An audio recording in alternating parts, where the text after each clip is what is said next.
दोस्तों यदि गर्मियों के अंदर आपके ट्यूबवेल के अंदर पानी है तो दोस्तों आप गर्मियों के अंदर अपने खेत से मूंग की शानदार फसल ले सकते हैं। आपको पता है कि सरसों की कटाई कहीं पर दोस्तों चल रही है, कहीं हो चुकी है, कहीं होने वाली है, कहीं जिसने गेहूं अगेते बुआई की है वो गेहूं की कटाई होने वाली है। तो ऐसे में जब हमारा खरीफ की फसल की बुआई होगी उससे पहले दोस्तों हम जो गर्मियों के अंदर मूंग की बुआई करते हैं वो फसल हम अपने खेत के अंदर बुआई करके और हार्वेस्टिंग कर सकते हैं, एक्स्ट्रा इनकम जनरेट कर सकते हैं, वो भी दोस्तों खेत का उपजाऊपन बढ़ाकर। क्योंकि मूंग की जो हम फसलें बुआई करते हैं उनकी जो जड़ें होती है उनकी गांठों के अंदर राइबोजियम की गांठें होती है जो हमारे खेत के अंदर नाइट्रोजन की मात्रा को बढ़ाती है। तो आम के आम और गुठलियों के दाम दोस्तों एक्स्ट्रा इनकम के साथ में हम अब खेत के उपजाऊपन भी बढ़ा सकते हैं। तो ऐसे में दोस्तों हम अपने खेत के अंदर ऐसा कौन सी वैरायटियों का चयन करें। आपको पता है कि दोस्तों येलो मोजेक की जो समस्या होती है इसके अंदर वो सबसे बड़ी समस्या होती है। तो कौन कौन सी हम वैरायटियां लें जो येलो मोजेक को सहनशील होनी चाहिए। तो आखिर कौन सी वैरायटी का चयन करें, किस समय पर दोस्तों इसकी हम बुआई करें, जो इसके लिए परफेक्ट टाइम होता है वो हमारा कौन सा होना चाहिए, खेत हमारा कैसा होना चाहिए, कौन सी मिट्टी होनी चाहिए, इसके लिए कितनी मात्रा के अंदर रासायनिक खाद डालने, किस प्रकार से हमें खरपतवार नियंत्रण करना है, किस प्रकार से हमें बीजोपचार करना है, और बुआई करते समय कौन सी हमें सावधानियां रखनी है जिससे कि आगे आने वाले टाइम के अंदर हमारी फसल में किसी भी प्रकार की कोई बीमारी ना लगे। जो येलो मोजेक की जो समस्या होती है हमारी मूंग की फसल के अंदर वो व्हाइट फ्लाई से ही आती है। तो व्हाइट फ्लाई का हमें क्या उपचार करना है, येलो मोजेक की समस्या हमारे खेत के अंदर ना हो हमें क्या करना है। तो दोस्तों इन्हीं सभी कंप्लीट जानकारियों के साथ मैं सतीश कुमार, स्वागत है आपका अपने यूट्यूब चैनल भारत किसान, हमारे किसान चैनल पर। तो जिसने भी चैनल को सब्सक्राइब नहीं किया है प्लीज चैनल को जल्दी से सब्सक्राइब कर लीजिए, वीडियो को लाइक कर दीजिए। दोस्तों अब अपन वीडियो स्टार्ट करते हैं। सबसे उपयुक्त समय होता है वो हमारा कौन सा होना चाहिए बुआई का। तो आपको पता है कि हमारे सरसों के खेत अभी खाली हुए हैं दोस्तों, उसके अंदर आप जल्दी से जितनी जल्दी अपने खेत के अंदर बुआई करेंगे उतना ही बढ़िया रहेगा। वैसे आप पूरे मार्च के अंदर 1 मार्च से 31 मार्च तक अपने खेत के अंदर बुआई कर दीजिए, बहुत उपयुक्त समय होता है इसके लिए। अब मैं दोस्तों आपको बात करता हूं कि हम जल्दी अपने खेत के अंदर बुआई क्यों करें।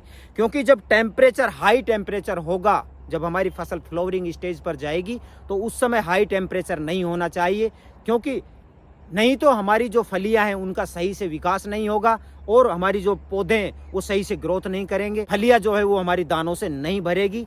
तो जितनी जल्दी हो सके, जितना जल्दी बोएंगे आपकी फसल उतनी जल्दी तैयार होके गर्मियों के अंदर आपके घर पे आ जाएगी।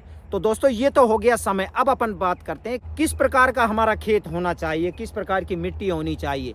तो दोस्तों आप कैसी भी खेत के अंदर बुआई कर सकते हैं, लेकिन जो दोमट मिट्टी होती है वो इसके लिए सबसे उपयुक्त मानी जाती है। और खेत जितना उपजाऊ होगा उतनी हमारी फसल तगड़ी होने वाली है। तो ऐसे के अंदर दोस्तों आप जिस भी खेत के अंदर बुआई कर रहे हैं बढ़िया सी खेत की एक बार पहली जुताई बढ़िया कर लीजिए। उसके बाद में उसको दोस्तों उसके अंदर पलेवा कर दीजिए आप। पलेवा का फायदा ये होगा, पलेवा करके हम बुआई करेंगे तो दोस्तों उसकी जो ग्रोथ है वो जल्दी हो जाएगी। और उसके अंदर जो येलो मोजेक की जो समस्या है, जो हम अपने खेत के अंदर पहले उसके अंदर बुआई कर देते हैं और बाद में पानी देते हैं, जो सबसे ज्यादा येलो मोजेक की जो समस्या होती है वो उस खेत के अंदर होती है। तो आप अपने खेत के अंदर दोस्तों पलेवा करके और फिर उसके अंदर बुआई कीजिए। पलेवा करने के बाद में दोस्तों उसके अंदर आप 3 से 4 दिन के बाद पर एकड़ के हिसाब से 1 लीटर पेंडामेथिलीन ले लीजिए और पूरे खेत के अंदर, आले खेत के अंदर, नमी वाले खेत में स्प्रे कर दीजिए। उसके बाद में उसकी बढ़िया से जुताई कर दीजिए। दोस्तों अब अपन बात करते हैं कि रासायनिक खाद हम कौन सा खाद कितनी मात्रा के अंदर बेसल डोज के अंदर डालें। तो आप 2 बैग एसएसपी के ले लीजिए, यूरिया आप 25 kg मिला दीजिए और इसके अंदर पोटास आप 30 kg मिला दीजिए और इनके अंदर 3 kg आप सल्फर मिला के पूरे खेत के अंदर छिटक दीजिए। छिटकने के बाद में बढ़िया से एक बार टीलर मार दीजिए, उसके बाद में पाटा लगा दीजिए, या टीलर पाटा नहीं लगाते हैं तो एक बार पूरे खेत के अंदर बढ़िया से रोटेवेटर घुमा दीजिए। खेत हमारा हो गया है भुरभुरा। अब बात करते हैं बीज दर की। तो आप गर्मियों के अंदर बुआई करने जा रहे हैं तो 10 kg पर एकड़ के हिसाब से आप बीज ले लीजिए। अब दोस्तों अपन बात करते हैं जिस खेत के अंदर हम बुआई करने जा रहे हैं उसके अंदर जो वैरायटियां हैं उसका बहुत बड़ा रोल होता है। और अक्सर हम मार भी दोस्तों यहीं खाते हैं। हम वैरायटी मर्जी आए जो वैरायटी बो देते हैं। तो मैं आपको कुछ चुनिंदा शानदार दोस्तों आपको वैरायटियाँ बताता हूँ जो येलो मोजेक की जो सहनशील वैरायटियाँ हैं। तो उनमें से आप कोई भी एक वैरायटी का चयन कीजिए और अपने खेत के अंदर बुआई कीजिए। 21 वैरायटी रखूंगा जो बहुत ही शानदार वैरायटी है। शिखा वैरायटी है जो 11 से 12 क्विंटल तक हमें उत्पादन देती है। 50 से 55 दिन के अंदर पकने वाली दोस्तों विराट किस्म है, बहुत ही शानदार है। ये भी आप इसकी भी बुआई कर सकते हैं। या GM 5 जो गुजरात के अंदर बहुत फेमस वैरायटी है, इसकी भी बुआई कर सकते हैं। उसके बाद में जो MH 1142 वैरायटी है दोस्तों, बहुत शानदार वैरायटी है। ये भी बंसी गोल्ड वैरायटी है जो 10 से 14 क्विंटल के अंदर दोस्तों हमें पैदावार मिल जाती है। उसके बाद में दोस्तों आप सूर्य वैरायटी अपने खेत के अंदर बुआई कर दीजिए जो 12 से 13 क्विंटल उत्पादन के साथ में दोस्तों 60 से 65 दिन के अंदर हम ये सब वैरायटियां अपने ज़्यादा से ज़्यादा 70 दिन के अंदर वैरायटियां बुआई करके अपने खेत से उत्पादन ले सकते हैं। उसके बाद में अब बात करते हैं दोस्तों बीजोपचार की।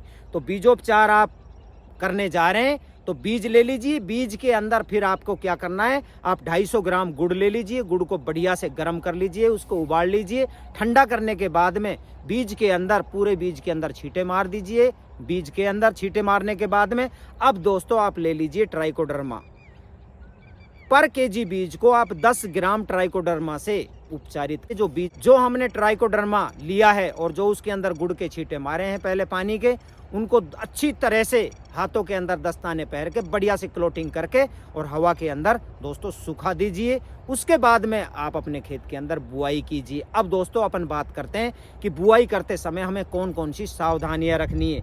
तो आप बुआई करने जा रहे हैं या तो आप छिटक विधि से अपने खेत के अंदर बुआई कर दीजिए, या आपके पास यदि सीड ड्रिल मशीन अवेलेबल है, मशीन से यदि हम बुआई करेंगे तो एक समान पूरे खेत के अंदर दोस्तों बुआई होगी और एक समान ही उसकी जमवार होगी। बहुत शानदार हमें उत्पादन मिलेगा। तो आप सीड ड्रिल मशीन से भी इसकी बुआई कर सकते हैं। उसके बाद में दोस्तों अपन अब बात करते हैं बुआई करने के बाद में 25 से 30 दिन की जब हमारी फसल हो जाए तो दोस्तों इसके अंदर जो येलो मोजेक की जो सबसे ज़्यादा समस्या आती है वो व्हाइट फ्लाई से आती है। पीलिया की जो बीमारी होती है वो व्हाइट फ्लाई एक पौधे पर बैठी, दूसरे पर बैठी, तीसरे पर बैठी। और मूंग की फसल के अंदर येलो मोजेक जो समस्या होती है वो सबसे घातक होती है, हमारे पूरे मूंग की फसल को खराब कर देती है।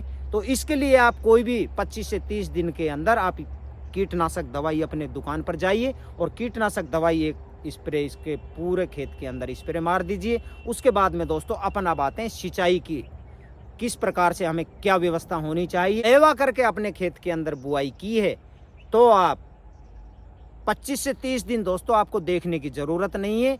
उसके बाद में इसमें पानी लगाइए और पानी जो मूंग की फसल है उसके अंदर बहुत कम लगते हैं। उसके बाद में 40 से 42 दिन के अंदर पानी लगा दीजिए और दोस्तों आप इसके अंदर टाइम टू टाइम पानी लगाते रहिए। उसके बाद में अपन अब बात करते हैं यदि खरपतवार की समस्या हमारे खेत के अंदर होती है तो आपने पहले दवाई डाली है, उसके बाद में खरपतवार होगा ही नहीं, होगा तो आप लेबर को लगा के और दोस्तों आप खरपतवार को निकाल दीजिए। तो इस विधि से यदि आप अपने खेत के अंदर दोस्तों गर्मी के मूंग आप बुआई करेंगे तो आप बहुत ही शानदार मूंग की जो फसल है वो लेने वाले हैं। दोस्तों ये वीडियो मैं आज आपके लिए लेकर आया था। यदि मेरा वीडियो पसंद आया तो वीडियो को लाइक शेयर सब्सक्राइब जरूर कर देना।